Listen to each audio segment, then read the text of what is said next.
Here's a personal story. I am the daughter of a fighter pilot in the Indian Air Force, and so it gives me a lot of pride, and it is my privilege here to speak with these ladies here, these officers here, who've really been the torch bearers for gender equity and gender balance and gender parity as far as our forces are concerned.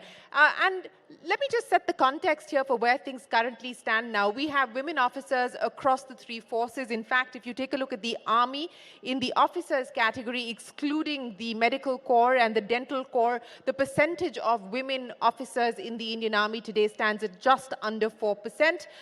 If you look at the medical corps and the dental corps, it's about a much significantly higher number. If you look at the Navy, the number of women in the Navy currently at about 6%. If you look at the Air Force, excluding the medical and the dental corps, it's almost 14%. So we've seen a significant move up as far as the women's representation in the forces are concerned. If I were to take you through the many achievements and the many medals that each one of these women have won, it's going to be the end of this program. So I'm not going to go down that road. But let me start by asking you, Vice Admiral Punita Arora, I don't know how many of you realize this. She has served in each of the three forces. So that is truly remarkable. And she is one of the originals because she was commissioned in 1968. So what a pleasure and an honor it is to have you here. I want to understand from you, what have you seen as the big change and the big evolution from the time that you joined the forces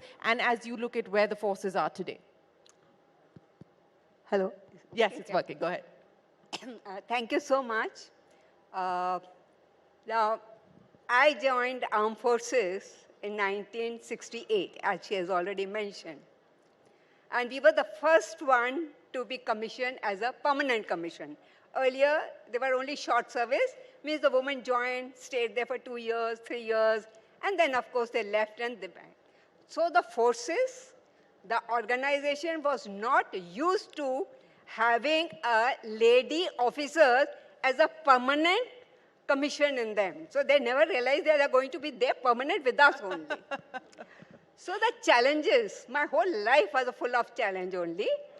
And the main challenges came from three quarters. The first one was my colleagues, my own age group and the junior ones. The second challenge came from my seniors in my own unit. And the third challenge was from the organization itself. The challenges were because these people in armed forces was mainly a male-centric organization. They had seen ladies in their house as a housewife, their mother, but they never saw ladies who are going to sit next to them in the office and were there. So that was the main challenge. The juniors officers or my colleagues thought, my God, the lady officer, she's not going to work. Probably she will say, I want to take a leave. I have children at home. And she's going to give all kind of excuses so that she can take leave. My seniors also probably were not used to it because they never seen a lady officer coming and working with them. And my organization, because there were no rules and regulations meant for the lady officer. Everything was for gentlemen officers.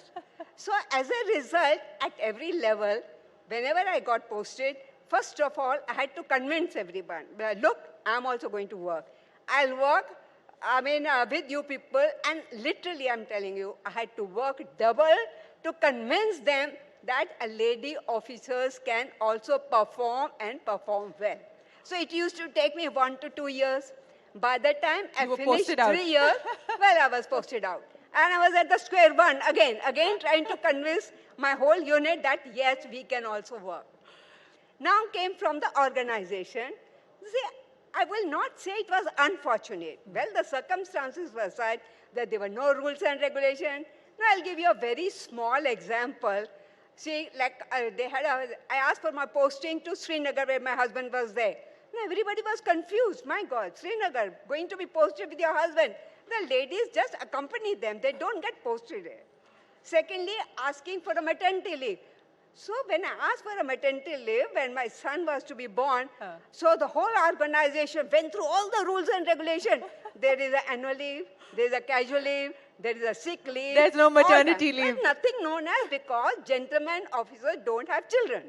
So that was the challenge which we faced, and let me tell you very honestly, these challenges throughout I faced. But one thing was there, I will fully agree that they were scared. Not scared, they didn't know how to react to the lady officers in there. But at the end of the tenure, when I used to leave, they used to say, no, please send us more lady officers. We are very happy with this. So these were the challenges which we faced when I was there, when I joined over there. In fact, all these young ladies who are sitting over here, they were not even born when I joined them. So in many ways, absolutely, you paved the way for each one of them to live their dreams. And I only say one thing, when people ask me, are they for the young ladies, what? I said, see, when you are going to be the first one in that field, everything depends on you, how you perform. If you perform well, you will open the floodgates for other young ladies to join that organization. Absolutely. But if you fail, and then you have got nothing to, give way to these others. I don't take pride or I don't say anything, but let me tell you that at my level, and all my other lady officers who were there, I give credit to all of them. They have paved the doors open for the other officers, lady officers, to come into the armed Absolutely. forces. Ladies and gentlemen, a big round of applause. As I said, the original paving the way and opening the doors for so many of these officers that we see here today. Sonal Misra, let me come to you. And very quickly, I want to tell you a little bit about Sonal. She's a 2000 batch Tamil Nadu cadre officer. She's the first woman IPS officer from Chhattisgarh to receive the much coveted Indian Police Medal Award in 2016. What an absolute pleasure it is to have you here, Sonal, with us. But, just to take off from what we heard there from Ms. Arora, what has the journey been like for you? Is it better today? Is it more accepting? Is the force more accepting? Are your colleagues more accepting seeing a woman in charge in uniform? I must say yes. I must say yes. The atmosphere, I don't know what ma'am would have faced, but definitely we have faced better times. And times are improving very fast. Because it's the critical number, Once the numbers start increasing for the women, I think everybody sees a role model, more so among women, among girls. We look at our role models. And the same happens with us in service when we look at our seniors and see that, yes, if she has done this assignment, why not I? So that role model thing helps us a lot. And the second thing is, the right attitude. I think that is the most important thing. If we have the right and the firm attitude, everybody down falls in line. But what has been the hardest part for you so far? And what has been the big change that you've noticed in the way that people approach you? And what is it that you would like to tell women who are watching you? Because as you said, today, your representation of what the forces can do and what the forces offer for women, what would you say to them? I would say, don't hold yourself back. If we are holding ourselves back, that is our problem. The force is there, the force or our organization is there, it's accepting us with open arms, I must say. And women at the right decision-making level can be the catalyst for you. And they are there now almost in all organizations at the right decision-making level. So don't hold yourself back. That's my message to the young generation. Whoever is entering at whatever level, I see in CRPF, I have served in the northeastern sector. It's a difficult area. One must not hold. We have had a lot of women who are serving right now in Srinagar, right now in the LWE-infested Chhattisgarh, from where I come from. And I must say that they are doing a wonderful job. And the women who are holding themselves back, please don't do that. It's on you. Don't hold yourself back. And let me take that point across to Colonel Sofiya Qureshi as well. And like we just heard there from Sonal Misra, Colonel Qureshi has also served in the Northeast. She served in Punjab. She's also been part of the UN mission, the UN peacekeeping force as well, and played a crucial role there. Colonel Qureshi, as you look at your journey, at your own journey, what have been the big lessons and the learnings for you? And what is it, like we heard here from Sonal, that you would like to leave to the women who are watching, to parents who are watching, to brothers and fathers who are watching, because that's an important message to send out? Jai Hind, everyone. Firstly, I would like to convey sincere thanks to everyone for giving this opportunity to speak at Nari Shakti. If you ask me, I belong to a warrior family, so it was in my genes, and I wanted to don the uniform. And believe me, Indian Army is the best organization one can have. It gives you an opportunity to surmount any kind of difficulties, and I'm lucky and privileged to serve the nation with honor and pride. Today, when I joined the army as a lieutenant, I remember I was a part of the division during the Oprakram. So what my company commander told me, Sofiya, if you want to earn the salute, then you have to work sincerely. Believe me, I have earned the salute and also earned the commendation card during the Oprakram. It was all because of the good mentoring I had that time. And if you ask the challenges, I would like to highlight one incident when I was in Congo. And since you all know, the Indian Army is the largest troop contributing country in the United Nations. And I was the second batch of women officer, and I had a privilege to be part of one of the operation, which we conducted during the historical presidential elections. So I was a part of the one cordon and search team. It was a melange of force from the Swedish Army, from Tunisia, from Uruguay, and we led that cordon and search operation. We did it whole night. It took 72 hours, but it was successful. We could save the life of local populations. And next day, the force commander asked me who was that lady from the Indian Army. I think that gives me the pleasure. The people talk about the Indian Army, not Colonel Sofiya Qureshi. So such incidents happened in my life, and I had a privilege to command the contingent at ASEAN nations. I was the only woman officer among 22 nations. So I'm also thankful to my organization for giving me this opportunity. I was lucky that I was with the Sonal ma'am in Northeast, where I was again privileged to mentor the first batch of women military police soldiers. And there we worked together in many of the operations and work. And lastly, you all know that I'm a full colonel today, and I'm commanding the unit. Yeah. I'm from the first batch of women officer.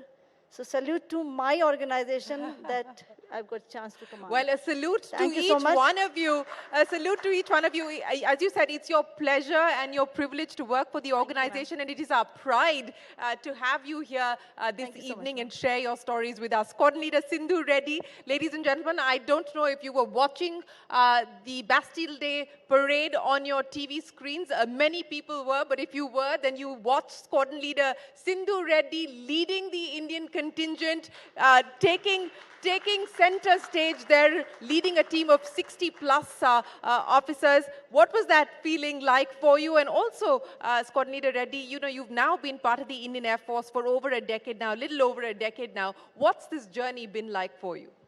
So, giving the salute to the Prime Minister on the Champs-Élysées and on the French National Day especially tops my list of achievements as of now, definitely. You know, carrying the might of the entire force that was behind me and being there, leading my contingent, it gave me all that power, it gave me all that strength that I can do it. If somebody else can do it, then definitely I can do it as well. I have everything in me. So what was going on in your head the previous night, just before you actually had to lead the contingent? You know, was there an internal dialogue in trying to deal with the pressure and the nerves? I'm sure that's part of it. Oh yes, definitely. I almost had a nervous breakdown thinking that, you know, I actually didn't realize I was going to be the first woman marching on the foreign land until, you know, that moment when I realized I almost had a nervous breakdown. I'm like, oh wow, this is news to me. But yes, of course, my training and the way we've been preparing for that parade for almost about a month or so, it put me in a place where, you know, come what may, I have done this before, so I can do it. So that is a confidence I could carry with myself, and I always, always, I had the support of my contingent. So when you have the support and when you have the might and you have your own strength, nothing is unbeatable. So that is the message that we wanted to deliver, and it was delivered And in the right sense, it I was believe. delivered across the country and across the world, people who were watching. Ladies and gentlemen, a big round of applause for Squadron Thank you so leader much. Reddy for leading the Indian contingent. But you know, that was on the ground. Yeah. What about up in the air when you're actually flying? What has that internal dialogue been, and what's the external dialogue also been? When you actually started to fly, what was the reaction and the response? So my dream has always been to fly, and when I was going to join the Air Force, I realized what better way to do it than to don the uniform, the pride, the respect, and fly for the nation. So that's how I entered the forces, and I chose to be a helicopter pilot because I wanted to be in close connect with all my troops and all humans on ground, because that is what helicopters finally do. You provide aid. You provide aid to the forward forces. You also provide aid to our civil countrymen whenever they need rescue. So that has been the highlight moment of my career. Every time, I was able to help our troops with logistics support or any kind of support, and they send you back definitely with a box of fruits, if nothing, from the forward post as well. Yeah. Coming back, landing in the base, and looking at those boxes, it used to make me teary-eyed. When they had no resources, they had to thank you somehow because you Absolutely. provided something to them.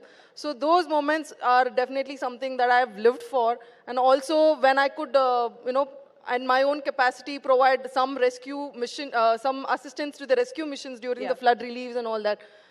So people used to come literally thank you. I mean, that feels like a really important moment and the most, the highlight of my career, I would say. Absolutely. So, yeah. And fruits as a way of expressing gratitude. What can be better than that? But Dr. Seema Rao, let me come to you. And again, for those of you who may not be familiar with Dr. Rao's work, she's often called the Wonder Woman. She has many firsts to her credit. She is India's first female Special Forces trainer, having trained the Special Forces for over 2 decades, and she's an expert in close quarter combat. Dr. Rao, I want to understand from you, what made you want to do this, and what has the learning and the lesson been for you over the past 2 decades of doing this? Well, let me start by saying that destiny had something really different for me. I started as a doctor, but eventually destiny took me to training commandos of the Indian forces. It's been a 25-year-long journey, and a journey, I should say, of glory and strife. I've had to work hard on my physical prowess because, after all, standing in front of highly trained and skilled commandos is no joke. And but when I had to, teach them certain techniques, it was obviously a challenge to me. But I took it in my stride. Every day was a challenge, but I would hone up my skills, and I would see that I would give my best. And at the end of the day, when I would get the respect of those male trainees, I train men. So, so when I would get the respect of the male trainees, I think the male commandos, it was very satisfying to me because for me, this was a selfless service to the country. Yeah. And I was doing it because of probably the patriotic blood that ran through my veins. My dad was a freedom fighter.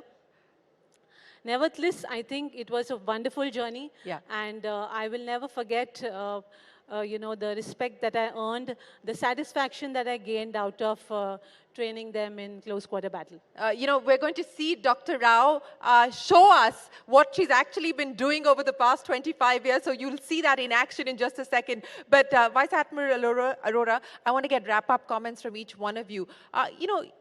What is it that you would like to say to young women who are watching, as I said, to parents who are watching as well, and to the armed forces to ensure that we do have a much more gender-balanced organization going forward, and people don't have to go through the challenges that you went through? Well, I would like to say one thing to all the young, women of our country and to the parents. Armed Forces is a wonderful organization. It gives so much of respect to the woman, and I think if you ask me, I always say, even if I have to repeat my life, I would still go and join the Armed Forces. But I've got only one advice, I will say advice or whatever it may take. It gives you so much of respect and opportunities. At the same time, we should also remember, as a woman, that it's not only our privileges what we should be looking for, we should also remember our responsibilities. Yeah. So responsibilities towards the organization. We have to change, not change, get used to that life. It's very difficult for the organization to change according to your vision. Absolutely. So we should all get, married into the organization, enjoy this thing. They are there to look after you. So you don't have to regret at all. And so you I would do wish everybody all the best. All the young girls who want to join armed forces, I will say they'll take you with an open arms, look after you, but you have to remember your responsibility. Absolutely. That is Sonal, what to say. very, very quickly, the one thing that you would like to say to people, once you already said don't hold yourself back, what else? You'll have to use the mic. I'll say within the organization, we must have more women at the right levels to give the right perspective of a woman's need. And as an organization, maybe at every level, there has to be a little more understanding of the requirements. As ma'am said, there can be different requirements at different times for a woman, but she has to put in her best. And she has to put in her double. And in police, when we were young, we got that lesson saying that you don't have any opportunity to fail, you know. Yeah. We don't have that chance. You have to succeed every time. Yes. So I think it's both ways for an organization as well as for us. Absolutely. Organization to be a little more accommodative and understanding as to what she needs at what time, and she may need certain things in certain times. Right. Maybe maternity leave, as ma'am Sure. said. But then when she comes back, yes, you are full on and you have to give in your best. Absolutely. Thank you. Colonel Qureshi. Would you like to give me a message to the kids? Yes. I would like to give you a few rules for the kids, especially new generation baby boomers. Remember, whatever you do, nation should be first and selfless service. Secondly, be bold, brave, and dynamic. Be disciplined. Be courageous. Have your own legacy. Create your own destiny. Manage time. Every one of us 24 hours. It only makes a difference of 3 to 4 hours when you play mobile or do something else. So manage your time, which is very important. And lastly, remember, you have to think about the country first. Thank you, Jai Hind. Squadron Leader Reddy, your message. So yeah, I'm very thankful for my organization in a way that Indian Air Force has opened its door for all streams for women. So that way, if any young woman, any young girl wants to join the forces, I will say opportunities are plenty. Like, don't think that there's no opportunity. Even if it is not there, it will be made. If you have the determination, if you have the grit, it will be made. So if you want it, just go for it. Don't hold yourself back. Well, don't hold yourself back. Dr. Rao, I'm not going to let you speak. I'm going to get you to do something for us. But ladies and gentlemen, a big round of applause and a big salute to each one of them for joining us here this evening. Thank you so very much for showing us what a life in the forces is and what the opportunities are for women who are looking at a career in the forces. Thank you very, very much. Ladies and gentlemen, a big round of applause. Dr. Rao, I would